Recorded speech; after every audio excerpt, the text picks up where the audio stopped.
जय महाराष्ट्र. मी मनोज चव्हाण.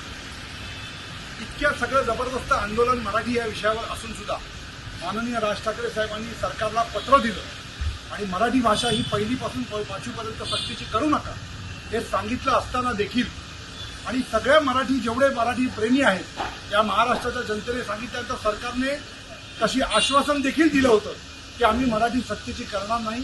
परंतु तरी देखील शाळांमध्ये आजपासून हा सगळा कुठला जो खोटेपणा त्यांच्यासमोर दाखवून आज शाळेला पहिलीपासून पुन्हा एकदा हिंदी ही भाषा सक्तीची किंवा हिंदी शिकवायची अशा पद्धतीचं त्या लोकांनी शिक्षण सुरू केलेलं आहे आणि याला महाराष्ट्र नवनिर्माण सेना पहिला विरोध करते. आणि म्हणून ही हिंदीची पुस्तकं जी आमच्याकडे आले त्या पुस्तकं जाळत नाहीयेत, परंतु त्या पुस्तकाचं देखील मान ठेवून त्याचा नक्की ती पानं जी आहेत ती आम्ही जाळतोय आणि हा सरकारला जाहीरपणे आम्ही इशारा देतोय की कुठलाही दुकानदार ही पुस्तकं विकली जाणार नाहीत याची देखील महाराष्ट्र नवनिर्माण सेना काळजी घेईल. आणि म्हणून हा निषेध म्हणून आता आम्ही हे जाळतोय. याचा निषेध आम्ही निश्चितपणे महाराष्ट्र नवनिर्माण सेना करतोय.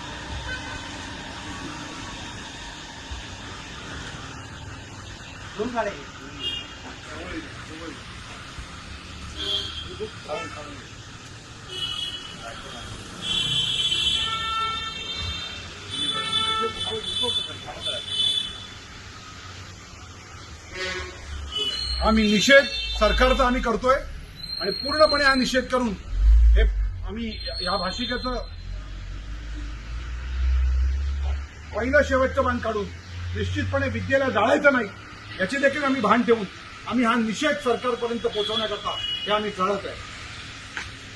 महाराष्ट्र नवनिर्माण सेनेचा महाराष्ट्र नवनिर्माण सेनेचा महाराष्ट्र नवनिर्माण सेनेचा विजय असो.